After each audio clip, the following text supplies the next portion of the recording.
पर छत्तीसगढ़ के CM BJP पर जमकर साधा निशाना। असम की पहचान बचाने के लिए सीएए का विरोध करने की अपील।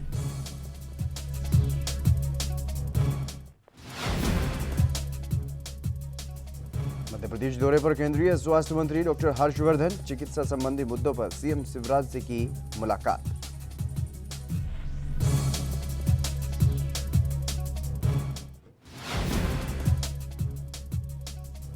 देशभर में जारी है किसान कानूनों का विरोध। मध्य प्रदेश के रीवा में भी किसानों की महापंचायत। किसान नेता राकेश टिकैत ने की शिरकत।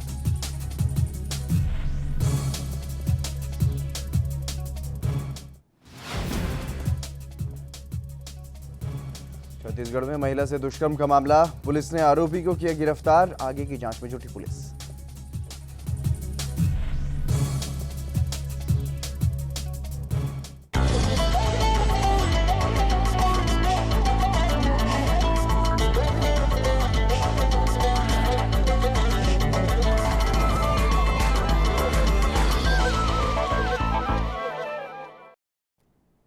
नमस्कार, एएनबी न्यूज देख रहे हैं आप और मैं हूं आपके साथ हितेंद्र। स्वर्ण मध्य प्रदेश छत्तीसगढ़ में आप सभी का स्वागत है। बुलेटिन का आगाज करेंगे। छत्तीसगढ़ के सीएम भूपेश बघेल असम के चुनावी दौरे पर हैं और इस दौरान वो कांग्रेस के पक्ष में जमकर चुनाव प्रचार कर रहे हैं। और सीएम भूपेश बघेल ने एक जनसभा को संबोधित किया, जहां पर बीजेपी पर उन्होंने जमकर निशाना साधा। उन्होंने कहा कि असम की पहचान को बचाना है, असम की संस्कृति को बचाना है तो सीएए यानी कि नागरिकता कानून का विरोध करना है। और इसके अलावा उन्होंने बीजेपी की केंद्र की सरकार पर भी तंज कसा है।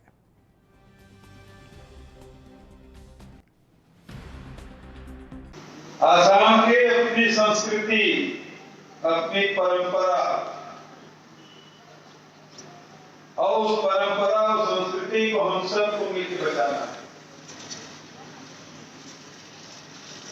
आसाम की अपनी पहचान को बचाना है और इसीलिए सीएए का विरोध करना है। और उसकी आवाज सबसे पहले आप लोगों ने बुलंद की है और उसके लिए कोई गाना बनाया है, हमारा ये दमदार साथी बना है।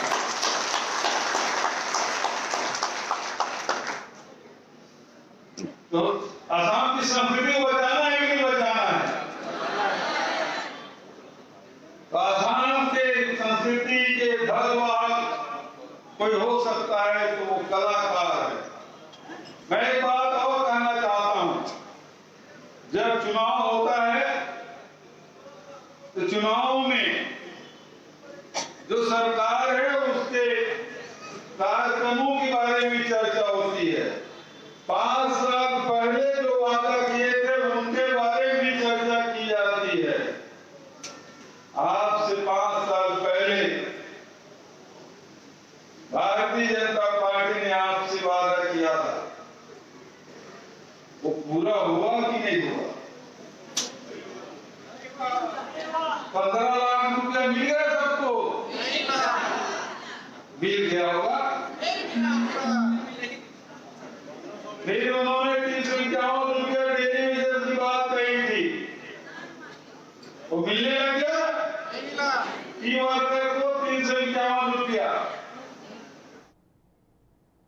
केंद्रीय स्वास्थ्य मंत्री डॉक्टर हर्षवर्धन मध्य प्रदेश के दौरे पर हैं और आज उन्होंने सीएम शिवराज से मुलाकात की है। इस अवसर पर सीएम ने उनसे प्रदेश में चिकित्सा सेवा से संबंधित सकारात्मक चर्चा की बात कही है। और कलेम से भोपाल में उन्होंने कैंसर ट्रीटमेंट सेंटर, कौशल प्रयोगशाला और इम्प्लांट ब्रेकी थेरेपी जैसी सुविधाओं का शुभारंभ किया। और सीएम शिवराज ने यह कहा है कि उनसे भोपाल में गैस पीड़ितों के लिए बने अस्पताल के सुव्यवस्थित संचालन के संबंध में भी बातचीत हुई, ताकि उसके इंफ्रा और उपकरणों का और बेहतर उपयोग करके गैस पीड़ितों की और भी ज़्यादा उत्तम सेवा की जा सके। कोविड-19 से बचाने के लिए अभी प्रदेश में वैक्सीनेशन का काम चल रहा है और इसके लिए अभी 81 लाख पहली डोज की आवश्यकता है और उसके अगेंस्ट 18,84,000 डोज अभी तक प्राप्त हुई है। बाकी डोज की मांग की गई है और उन्होंने आश्वस्त किया है कि डोज की कोई भी कमी नहीं आने दी जाएगी। और इसके अलावा बेमौसम बरसात से जो किसानों का नुकसान हुआ उस पर सीएम ने किसानों से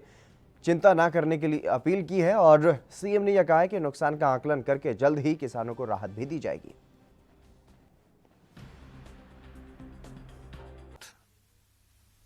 प्रदेश के चिकित्सा संबंधी मुद्दों पर चर्चा की, बातचीत की।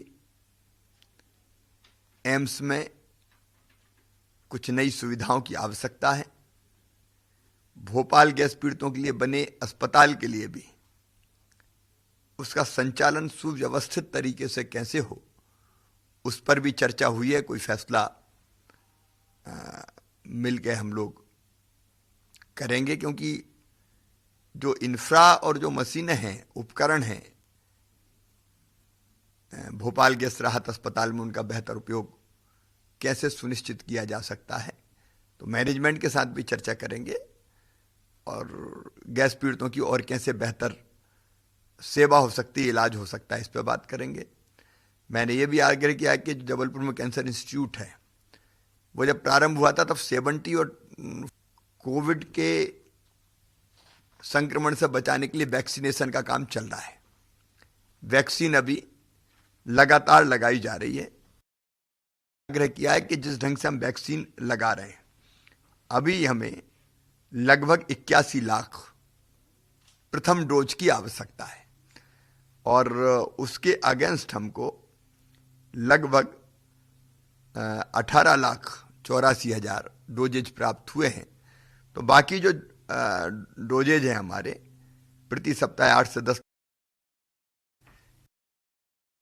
तो मैंने किया जाए, उन्होंने आश्वस्त किया कि इसमें कोई कमी नहीं आएगी और वैक्सीन के डोजेज लगातार भेजे जाते रहेंगे।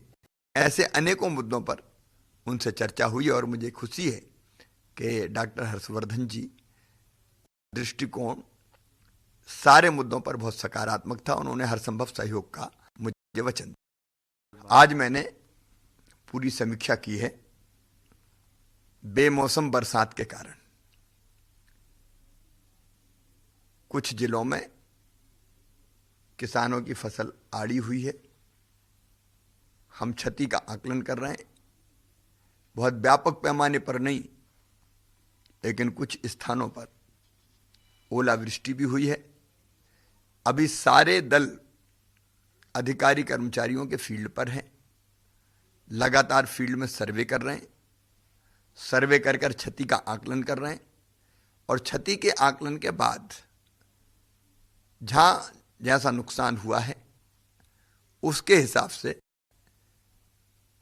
किसान को राहत प्रदान की जाएगी। किसान भाइयों को चिंता करने की कोई जरूरत नहीं है। सरकार उनके साथ खड़ी है, मैं उनके साथ खड़ा हूं। मध्य प्रदेश के विधानसभा अध्यक्ष गिरीश गौतम ने रविवार को रीवा जिला हॉस्पिटल विछिया का दौरा किया है और व्यवस्थाओं का जायजा लिया है। बता दें कि विधानसभा अध्यक्ष बनने के बाद गिरीश गौतम जिला अस्पताल में ये पहला दौरा उनका है और उन्होंने ये बताया कि यहाँ पर बिना किसी को सूचना दिया आया और देखा कि हॉस्पिटल में बहुत ही साफ सफाई है।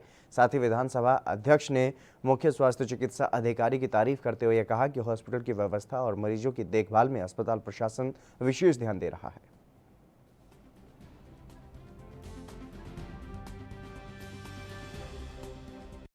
क्या देखा? अभी तो जो मरीज भर्ती है उनसे बात की तो उनका कहना है कि ठीक है और व्यवस्था भी ठीक है, दवाइयाँ भी ठीक हो रही हैं। बाकी जो शासन की तरफ से इंतजाम है वो भी ठीक है। अभी कोई ऐसी बात नहीं जो जिसको कहा जा सके कोई नकारात्मक है। मरीज और उनके परिजन भी ठीक ही बात करें। सर, जैसे लगातार ये आरोप लग रहे हैं डॉक्टरों पर कि डॉक्टर द्वारा ये सफाई नहीं की गई, उस पर ध्यान दिया जा रहा है। मैं इसीलिए अचानक आया। मध्य प्रदेश के बेटुआ में भी देश की आज़ादी का अमृत महोत्सव कार्यक्रम शुरू किया गया है और साथ ही कन्याओं का बाद में वहां पर पूजन भी किया गया। बेटमा नगर परिषद में बड़ी स्क्रीन पर मुख्यमंत्री के कार्यक्रम का सीधा प्रसारण दिखाया गया और इस दौरान मिशन नगरोदय के तहत मुख्यमंत्री अधोसंरचना विकास योजना तृतीय चरण के अंतर्गत नगर परिषद बेटमा को 75 लाख रुपए की योजनाओं के लिए स्वीकृति दी गई और पीएम निधि योजना के अंतर्गत 383 हितग्राहियों को 10,000 रुपए की ऋण राशि भी दी गई है। इस दौरान कई बीजेपी के नेता भी मौजूद रहे। महोत्सव के योजना के अनुसार नगर परिषद में जो प्रधानमंत्री आवास योजना, स्ट्रीट वेंडर योजना, हितग्राहियों के जो है दूसरी योजनाओं के संबंध में आज हमारे भारतीय जनता पार्टी के वरिष्ठ जिला पंचायत के उपाध्यक्ष आदरणीय गोपाल सिंह जी चौधरी साहब और सभी भारतीय जनता पार्टी के नेतागणों की उपस्थिति में आज आयोजन नगर परिषद बेटमा में किया गया, जिसके अंतर्गत कि मुख्यमंत्री जी ने आज बेटमा नगर के 295 हितग्राहियों के जो प्रधानमंत्री आवास योजना की सेकंड DPR है उसकी 1-1 लाख रुपए की राशि भी उनके खातों में आज सिंगल क्लिक के माध्यम से बेटमा नगर परिषद में भी डाली गई है। मध्य प्रदेश के रीवा में कृषि कानूनों के विरोध में रविवार को किसान महापंचायत का आयोजन किया गया। महापंचायत में किसान नेता राकेश टिकैत सहित कई दिग्गज नेता शामिल हुए और तीनों कृषि विरोधी कानूनों की वापसी और MSP की लिखित गारंटी को लेकर के दिल्ली की सीमाओं के साथ पूरे देश के किसान आंदोलन पर हैं। रीवा की करहिया मंडी में भी विगत 70 दिनों से अनिश्चितकालीन धरना चल रहा है और उसी धरना स्थल पर किसान महापंचायत का आयोजन किया गया, जिसमें राकेश टिकैत पहुंचे और यहां पर पिछले 70 दिनों से फौजी रमेश पटेल की अगुवाई में धरना दिया जा रहा है।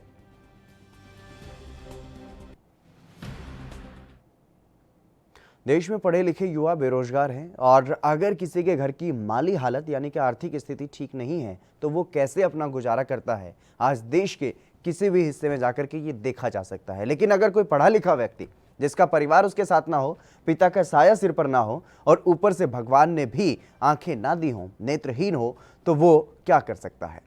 कर तो सकता है। ये गुड्डू पटेल पढ़ा लिखा है, बच्चों को पढ़ा सकता है, 12वीं कक्षा तक ये पढ़ाने का दावा करता है और रोजगार सरकार से मांग रहा है। लेकिन रोजगार ना होने के कारण भीख मांगने के लिए ये व्यक्ति मजबूर है और ये रोजगार के लिए प्रदर्शन नहीं कर रहा है क्योंकि ऐसी स्थिति में ये अकेला है।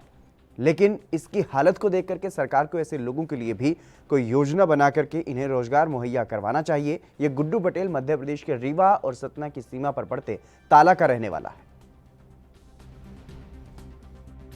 हमारा नाम है गुड्डू पटेल सर। कहाँ से हैं आप? हम ताला से हैं सर। आज यहाँ किस लिए आए थे? हम आज इसलिए आए थे सर कि हमको कुछ रोजी रोटी के लिए मिल जाए, खाना पाने के लिए हमको सरकार कोई विशेष रूप से ध्यान नहीं देती है, इसलिए हम लोग बहुत परेशान हो जाते हैं सर। इसलिए सर हमको दिक्कत हो जाती, कभी कभी आ जाते हैं सर इधर साइड में। सरकार से किसी तरह की मदद नहीं मिल पा रही है? नहीं सर, हम लोग का ना राशन कार्ड बनवाया जा रहा है स्पेशल रूप से, ना हम लोग की पेंशन वेंशन बढ़वाई जाती है सर।